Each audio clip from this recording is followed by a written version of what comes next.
Today, nag-shopping ako ng pants sa Busini. Ayan.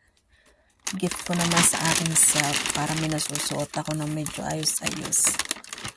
Kasi lagi sabi niya mo sa akin, ano ba yung mga sinusuot mo? Nakakahiya naman, dami kong pera, hindi naman halos napapabayaan ang sarili. Ayan. Nag-shopping ako today.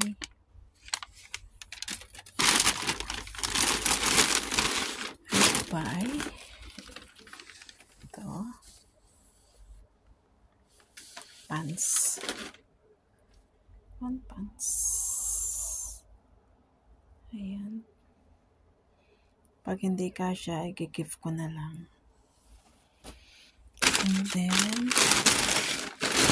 ito, wala na kasi akong pang lakad. Ayan,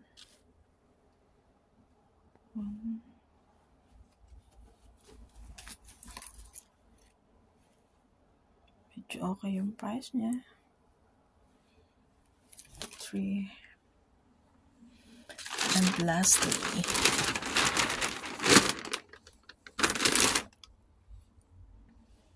ito medyo sale tong isa na to,